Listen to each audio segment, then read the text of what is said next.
Hello guys, नमस्कार। स्वागत है आप सभी का टारगेट सिविल सर्विसेज प्लेटफॉर्म पे। फ्रेंड, आज है टेस्ट नंबर 10। ठीक है। इससे पहले क्या 9 टेस्ट सीरीज हम लोग कर चुके हैं। इसकी लिंक आपको डिस्क्रिप्शन बॉक्स में मिल जाएगी। वहाँ पे अलग से प्लेलिस्ट बना दी है, जो भी हमारे नए व्यूअर्स हैं वहाँ से जाकर स्टडी कर सकते हैं। ठीक है। तो कंटिन्यू आपके टेस्ट सीरीज जारी है आपके आर के लिए एवं प्रारंभिक परीक्षा 2022 आपका मिशन पीसीएस। ठीक है। तो आइए देखते हैं आज का पहला क्वेश्चन। और टेस्ट सीरीज आप करते रहिए, क्योंकि टेस्ट के बिना आपका प्री जो है एग्जाम वो क्वालिफाई होना थोड़ा मुश्किल हो जाएगा। ओके। देखिए यहाँ पे पहला क्वेश्चन है, निम्नलिखित शासकों में से किसने हर्षवर्धन को पराजित किया था। तो यहाँ पे राइट ऑप्शन होगा ऑप्शन डी यानी पुलकेशिन द्वितीय ने। अगर हम बात करें तो हर्षवर्धन को नर्मदा नदी के तट पर पुलकेशिन द्वितीय ने पराजित किया था।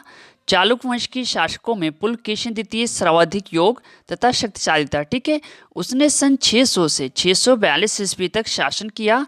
एहोल अभिलेख से हमें उसकी उपलब्धियों का विवरण प्राप्त होता है। चलिए अगला क्वेश्चन है, सीयू की नामक यात्रा विवरण निम्नलिखित में से किसके द्वारा लिखित है। तो यहाँ पे राइट ऑप्शन होगा ऑप्शन डी हेनसांगी से राइट ऑप्शन होगा। चलिए अगला क्वेश्चन है, निम्नलिखित अभिलेखों में से किसमें अशोक का अभिलेख भी पाया गया है। राइट ऑप्शन होगा ऑप्शन यानी महाक्षत्रप रुद्र दामन का जूनागढ़ अभिलेख। क्लियर है यहाँ पे।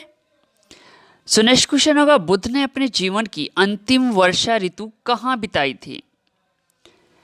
तो ये बिताई थी कुशीनगर। ऑप्शन सी से राइट ऑप्शन। अगर हम बात करें तो जीवन के अंतिम पड़ाव में महात्मा बुद्ध हिरण्यवती नदी के तट पर स्थित कुशीनारा, ठीक है, वर्तमान में जिसे कुशीनगर कहते हैं, वहां पर अपने जीवन के अंतिम वर्षा ऋतु बिताई थी। चलिए सो नेक्स्ट क्वेश्चन है, अशोक राम विहार निम्नलिखित में से किस स्थान पर स्थित था। तो राइट ऑप्शन होगा ऑप्शन बी पाटलिपुत्रीज राइट ऑप्शन होगा। ठीक है। अगला प्रश्न, निम्नलिखित में से किसने गुलरुखी उपनाम से अपनी कविताओं की रचना की। राइट ऑप्शन होगा ऑप्शन सी यानी सिकंदर लोदी। 17 जुलाई 1489 को दिल्ली के सिंहासन पर बैठा। 1504 ईस्वी में उसने राजस्थान के शासकों पर नियंत्रण के देश से यमुना नदी के किनारे आगरा नामक नवीन नगर बसाया। इसने अपनी राजधानी बनाया। वह गुलरुखी उपनाम से कविताएं लिखता था। ठीक है। चलिए अगला क्वेश्चन है, भारत में चिश्तिया संप्रदाय का प्रथम सूफी संत था। तो राइट ऑप्शन होगा ऑप्शन यानी Sheikh Moinuddin Chishti. So next question है, दिल्ली का वह प्रथम सुल्तान कौन था जिसने नियमित सिक्के जारी किए तथा दिल्ली को अपने साम्राज्य की राजधानी घोषित किया। तो राइट ऑप्शन होगा ऑप्शन बी यानी इल्तुतमिश राइट ऑप्शन होगा। ओके। इसने देखिए चांदी का टका और तांबे का जीतल भी चलवाया था। सो नेक्स्ट क्वेश्चन है, तालीकोटा का युद्ध लड़ा गया था। सो राइट ऑप्शन होगा ऑप्शन बी यानी विजयनगर और बहमनी राज्य के बीच। ये सारे वही क्वेश्चन जो आपके पीसीएस एग्जाम में पूछे जा चुके हैं। चलिए नेक्स्ट क्वेश्चन है, भारतीय वास्तुकला में सुर्खी प्रारंभ हुआ। तो राइट ऑप्शन होगा दिल्ली सल्तनत के सुल्तानों द्वारा। ऑप्शन सी से right option. So next question है, अंग्रेजी ईस्ट इंडिया कंपनी द्वारा लड़े गए निम्नलिखित युद्धों में से कौन सा सर्वाधिक निर्णायक था। तो देखिए फ्रेंड, यहाँ पे राइट ऑप्शन होगा ऑप्शन यानी बक्सर की लड़ाई। ठीक है। बक्सर का युद्ध कब हुआ था? 22 अक्टूबर 1764, क्योंकि इसने प्लासी युद्ध 1757 के निर्णयों पर निर्णायक मोहर लगा दी थी। हेक्टर मुनरो ने इस युद्ध में अंग्रेजी सेना का नेतृत्व किया था। अगला क्वेश्चन, निम्नलिखित में से कौन काशी विद्यापीठ के संस्थापक थे। राइट ऑप्शन है ऑप्शन सी बाबू शिव प्रसाद गुप्त। चलिए सो नेक्स्ट क्वेश्चन, हिंदी का पहला समाचार पत्र उदत मर्तांड 30 मई 1826 प्रकाशित हुआ था। राइट ऑप्शन है ऑप्शन यानी कलकत्ता से। इसके संपादक थे प्रकाशक यानी जो जुगल किशोर। ठीक है। ये प्रति मंगलवार को निकलता था। सो नेक्स्ट क्वेश्चन है, निम्नलिखित में से किस अधिनियम के द्वारा अंग्रेजों ने भारत में सर्वप्रथम परोक्ष निर्वाचन प्रणाली की शुरुआत की। तो राइट ऑप्शन है ऑप्शन डी 1892। अंग्रेजों ने भारत में सर्वप्रथम परोक्ष निर्वाचन प्रणाली की शुरुआत 1892 के भारत परिषद अधिनियम के द्वारा की थी। निर्वाचन की पद्धति पूर्णतः अप्रत्यक्ष थी तथा निर्वाचित सदस्यों को मनोनीत की ही संज्ञा दी जाती थी। चलिए सो नेक्स्ट क्वेश्चन है, चार्टर अधिनियम 1813 भारत के लिए महत्वपूर्ण समझे जाने का निम्नलिखित में से कौन सा एक कारण था? राइट ऑप्शन होगा ऑप्शन सी, इसके द्वारा भारतीयों की शिक्षा के लिए वित्तीय प्रावधान किया गया था। क्या ये समझिए, 1813 चार्टर अधिनियम के द्वारा कंपनी ने पहली बार शिक्षा के प्रति सरकारी उत्तरदायित्व उठाया। इस अधिनियम के तहत शिक्षा हेतु प्रतिवर्ष 1 लाख खर्च करने की व्यवस्था की गई। अगला क्वेश्चन है, निम्नलिखित में से कौन एक कर्नाटक, केरल एवं तमिलनाडु राज्यों के मिलन स्थल पर स्थित है? सो राइट ऑप्शन होगा ऑप्शन डी यानी नीलगिरी पहाड़ियां। अगला प्रश्न, निम्नलिखित राज्य में से कौन सा पटकाई पहाड़ियों से संलग्न नहीं है? तो राइट ऑप्शन है ऑप्शन बी यानी त्रिपुरा इज राइट ऑप्शन। यहाँ पे क्या नागालैंड, मणिपुर और मिजोरम राज्य शामिल है। चलिए देखिए, यहाँ पे सूची 1 उद्योग है एवं सूची 2 स्थान दिया है, इसको आपको मैच करना है। तो यहाँ पे राइट ऑप्शन होगा ऑप्शन बी यानी ए का तीसरा, बी का चौथा, सी का दूसरा और डी का पहला। ठीक है, तो ये इसको आप लोग भी मैच करके देख लेना। ठीक है, बड़ी इंपॉर्टेंट है इस टाइप के क्वेश्चन। सो नेक्स्ट क्वेश्चन है, कच्छ की खाड़ी में स्थित कांडला निम्नलिखित में से किसके लिए प्रसिद्ध है? तो यहाँ पे राइट ऑप्शन होगा ऑप्शन सी यानी निर्यात प्रसंस्करण क्षेत्र के लिए। Very important question. सो नेक्स्ट क्वेश्चन है, निम्नलिखित युग्मों में से कौन सा सही सुमेलित नहीं है? देखिए यहाँ पे नहीं शब्द है, वेरी इंपॉर्टेंट। सो राइट ऑप्शन होगा ऑप्शन ए यानी मानस मेघालय। मानस कहाँ पे भैया? ये असम में है। ठीक है, 950 वर्ग किलोमीटर क्षेत्र में फैला हुआ। कहाँ पे है? असम में। चलिए अगला क्वेश्चन है, निम्नलिखित में से कौन सा युग्म सही सुमेलित नहीं है? तो यहाँ पे राइट ऑप्शन होगा ऑप्शन बी यानी अनुच्छेद 22 संवैधानिक उपचारों का अधिकार। नहीं भैया, यहाँ पे आर्टिकल 32 होगा। ओके। सो नेक्स्ट क्वेश्चन है, राजस्थान का लगभग एकाधिकार है, किस पे एकाधिकार है? सो राइट ऑप्शन होगा ऑप्शन सी यानी जस्ता पे। क्लियर। चलिए नेक्स्ट क्वेश्चन है, हिंडाल्को स्थापित है, तो यह है आपका रेनीकोट में जो कि उत्तर प्रदेश में है।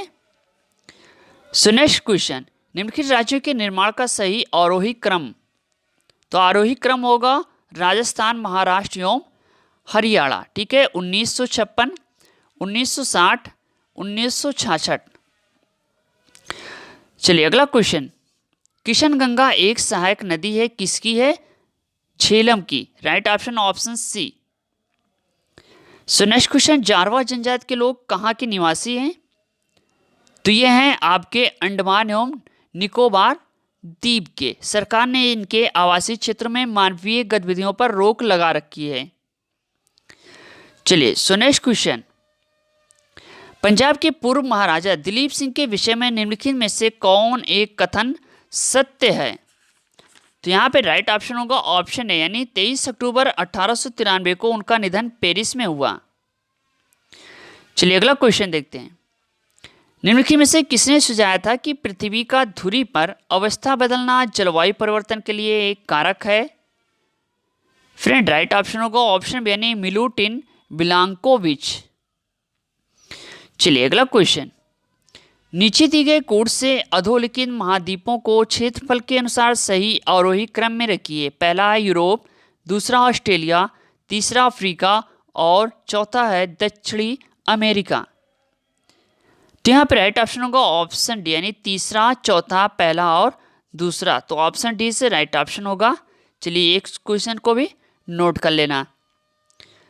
सो नेक्स्ट क्वेश्चन है, निम्नलिखित में से कौन सही सुमेलित नहीं? चलिए इसका आंसर आप लोग कमेंट बॉक्स में दीजिए। रेड क्लिफ रेखा भारत और पाकिस्तान के बीच, मैग्नेट नॉट फ्रांस जर्मनी के बीच, डूरंड बांग्लादेश भारत के बीच, हिंडेनबर्ग बेल्जियम और जर्मनी के बीच।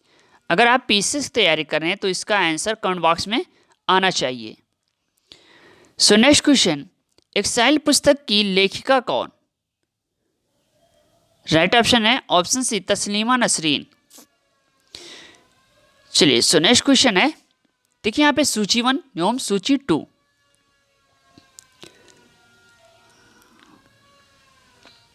सो यहाँ पे जो राइट ऑप्शन होगा ऑप्शन डी होगा। ठीक है, यानी डी का ऑप्शन राइट होगा। इसमें जो है आपके ए का दूसरा, बी का चौथा, सी का पहला और डी का तीसरा। ठीक है, यहाँ पे समझ रहे हैं कि नहीं। किलिमंजारो कहाँ पे है? अकांकुआ, अल्बोर्स, माउंट किनाबालू, यानी ए का दूसरा। ठीक है, तो ये मलेशिया होगा। अल्बोर्स यानी बी का चौथा होगा, कहाँ पे? ईरान पे। सी का आपका तीसरा होगा, यानी कहाँ पे? तंजानिया में। किलिमंजारो आपका अर्जेंटीना इज राइट ऑप्शन। चलिए, सो नेक्स्ट क्वेश्चन है, हिमानी झील इटास्का निम्नलिखित नदियों में से किस एक का स्रोत है? तो राइट ऑप्शन होगा ऑप्शन बी, यानी मिसिसिपी। हिमानी झील इटास्का या इटाश मिसिसिपी नदी का उद्गम स्रोत है। ठीक है, ये मैक्सिको की खाड़ी में गिरती है, ये भी ध्यान दीजिएगा। कहाँ पे? मैक्सिको की खाड़ी में।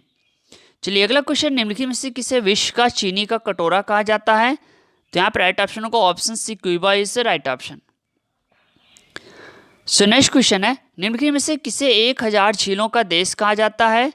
तो ये कहा जाता है ऑप्शन है, यानी फिनलैंड इज राइट ऑप्शन होगा। अगला प्रश्न है, यूएसए के निम्नलिखित राज्य में से किसमें कॉफी का उत्पादन होता है? तो भैया यहाँ पे राइट ऑप्शन होगा ऑप्शन सी, हवाई। हवाई नामक राज्य में कॉफी का उत्पादन सबसे अधिक होता है। ठीक है, अगर हम बात करें तो निर्यातक ब्राजील व आयातक संयुक्त राज्य अमेरिका सबसे बड़ा। चलिए, अगला क्वेश्चन है, निम्नलिखित झीलों में से कौन सी पूर्णतः यूएसए में स्थित है? राइट ऑप्शन होगा ऑप्शन, यानी मिशिगन झील। संयुक्त राज्य अमेरिका और कनाडा के मध्य स्थित 5 महाझीलों में से मिशिगन झील पूर्णतः अमेरिका में स्थित है। ये डाउट जो है हमेशा बना रहता है। अगला प्रश्न है, अल नीनो बनता है? तो राइट ऑप्शन होगा ऑप्शन, यानी प्रशांत महासागर में। ये ध्यान दीजिएगा, अल नीनो पेरू तट के पश्चिम में 180 किलोमीटर की दूरी से उत्तर पश्चिम दिशा में चलने वाली एक गर्म जलधारा है। ठीक है, कौन सी जलधारा है? गर्म। नेक्स्ट क्वेश्चन, सत्यव्रत कादियान किस खेल से संबंधित है? तो यहाँ पर राइट ऑप्शन होगा ऑप्शन बी, यानी कुश्ती से राइट ऑप्शन। तो फ्रेंड, ये था आपका टेस्ट नंबर 10। ठीक है, इससे पहले हम 9 टेस्ट कर चुके हैं, जिसकी लिंक आपको डिस्क्रिप्शन बॉक्स में मिल जाएगी। हमने वहाँ पे प्लेलिस्ट बना दी है, जो भी हमारे नए व्यूअर्स हैं वहाँ से जाकर पूरी स्टडी कर सकते हैं। इस चैनल पे आपको टेस्ट सीरीज यूपी पीसीएस 2022 और आरओ के लिए कंप्लीट मिलेगी। ठीक है, तो आप कंटिन्यू दोपहर में और शाम को 9 बजे जरूर देखिएगा। ठीक है, तो नेक्स्ट वीडियो आएगी 9 बजे। मिलते हैं, धन्यवाद।